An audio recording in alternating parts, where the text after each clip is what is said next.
Regresando de la pausa, se nos ha unido la doctora María Rivera Chira, que es directora de investigación, ciencia y tecnología de la Cayetano, ¿no? Como saben, la Cayetano es la universidad de la investigación en nuestro país, en la que más publicaciones indexa largamente, más que todas las demás sumadas, ¿no? Que significa que indexe publicaciones que una publicación internacional reconocida acepta sus propuestas de investigación y las publica. Para seguir la secuencia, Marcel, quería un poco de resultados, ¿no? Y estábamos hablando fuera de cámaras de todo este tema de los transgénicos y de las, por ejemplo, semillas de papa resistentes a las heladas o a las enfermedades que no vamos a poder usar, lamentablemente, y que en mi opinión es una inmoralidad que una niña se muera en Puno porque la papa con una helada se murió, cuando podrías evitar que eso pase. ¿Por qué no nos cuentas? Bueno, en realidad hay, digamos, si se dan las condiciones para avanzar en una dirección amplia, profunda, bueno, hay resultados que pueden ser previstos, ¿no? Por ejemplo, lo que tú estás mencionando, el impacto que estos resultados van a tener en la agricultura, sobre todo pensando en seguridad alimentaria. El ejemplo de la papa es muy, muy claro y parece que muchas personas no lo conocen. No, la papa se enfrenta a problemas muy serios.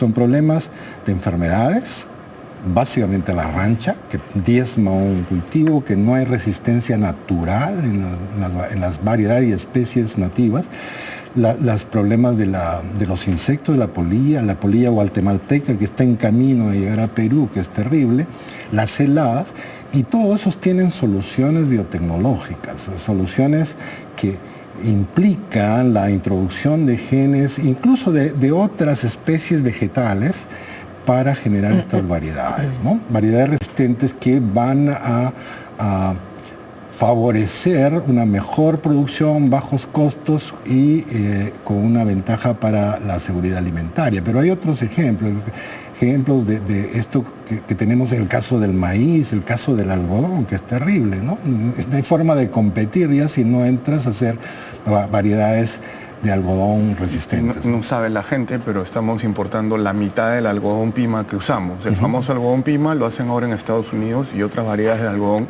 las hacen, por ejemplo, en la India o en Egipto. A más bajos costos y a precio más bajo. ¿Por qué? Porque han investigado y porque han mejorado la genética. Exactamente. Y el caso del maíz es igual.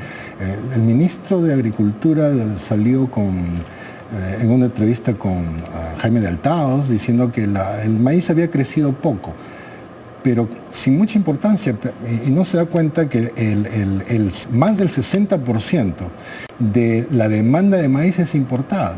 Claro. ¿Por qué? Porque el crecimiento del consumo de pollo está casi el 35% anual. O sea, no darle importancia a un cultivo de ese tipo es penoso para un ministro, ¿no? Pero hay otros aspectos. Yo creo que la doctora va a tratar de los aspectos, por ejemplo, de los resultados o las posibilidades en la biotecnología dirigida hacia la producción de fármacos. El otro punto importantísimo, Pablo, es que el Perú necesita desarrollar una industria. Entonces la biotecnología... Pero acabas de decirlo, o sea, la biotecnología puede ayudarnos a desarrollar una industria inmensa, utilizando pues todas las cosas nativas que tenemos. De hecho, no pudo venir ahora, doctora, pero Luis de Stefano, al que conocemos todos acá en la mesa, está muy metido justamente en ese tema, y ese es un tema que tiene pues un futuro impresionante. Claro, sí.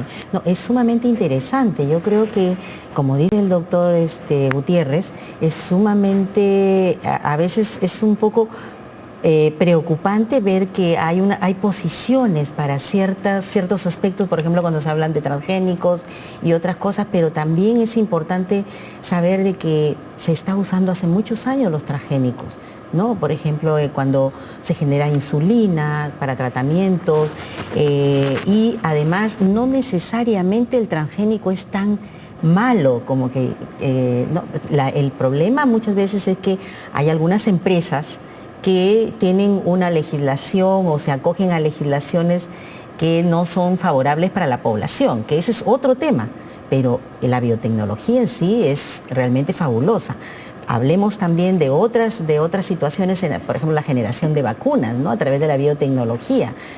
Nosotros generamos conocimiento para ese conocimiento ponerlo al servicio de las empresas y esas empresas son las que van a hacer la innovación, ¿no? Porque nosotros como universidad podemos innovar, pero innovamos en procesos, innovamos en aspectos que nos va a permitir mejorar la captación de estudiantes, la formación del profesional en sí, pero generamos conocimiento a través de la investigación para nosotros poder ofrecer eso a toda la sociedad, ¿no? A las empresas, a las comunidades.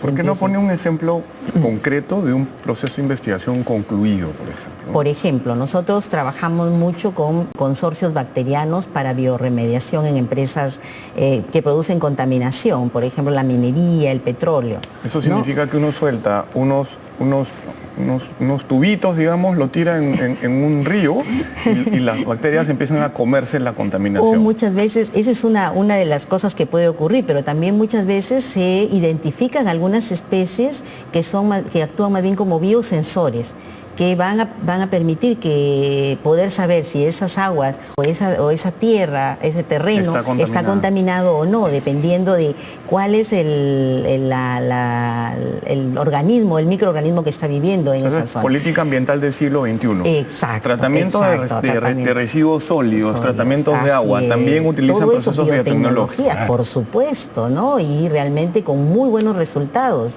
muy exitosos. Entonces, generación de vacunas, por ejemplo, ¿no? Todos los kits de diagnóstico, todo eso es biotecnología. Y lo tenemos y nosotros lo producimos. Yo creo que la Universidad Agraria, nosotros como Cayetano, San Marcos, tenemos un potencial tremendo, tenemos profesionales de primer nivel, no tenemos nada que envidiarle a países como Estados Unidos, Europa. Por eso hablábamos de concentrar esto en la gente que ya lo hace, ¿no? UNI Agraria, San Marcos, Cayetano, claro.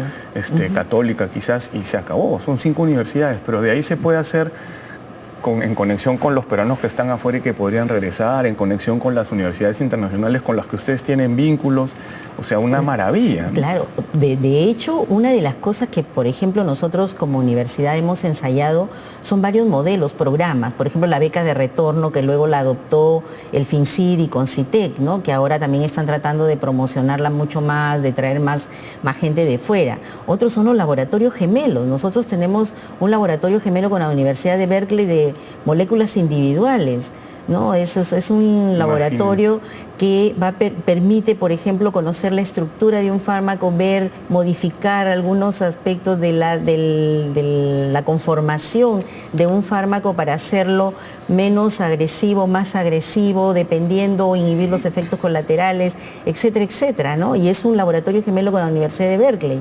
Tenemos un laboratorio gemelo también dentro de la universidad. Nosotros, la doctora Gisela Orgea, que ahora es presidente del CONCITEC, trabajó en el genoma de la papa y trabajó con la Universidad de San Cristóbal de Huamanga. Entonces, ellos han creado un laboratorio similar al que tenemos en Cayetano para poder seguir avanzando y trabajando en ese aspecto. Entonces, como ve, o sea, hay mucho potencial. Lo que necesitamos son fondos, pero fondos sostenibles en el tiempo, que no sean que salgan un año y el siguiente año se corten, claro, porque todo se trunca, ¿no? Regresamos tras la pausa con ESAM, pero al final me gustaría hacer un comentario e insistir en mi propuesta para que veamos pues que hay posibilidades y que están ahí a la vuelta de la esquina, no hay que hacer mucha vuelta tampoco. Regresamos tras la pausa.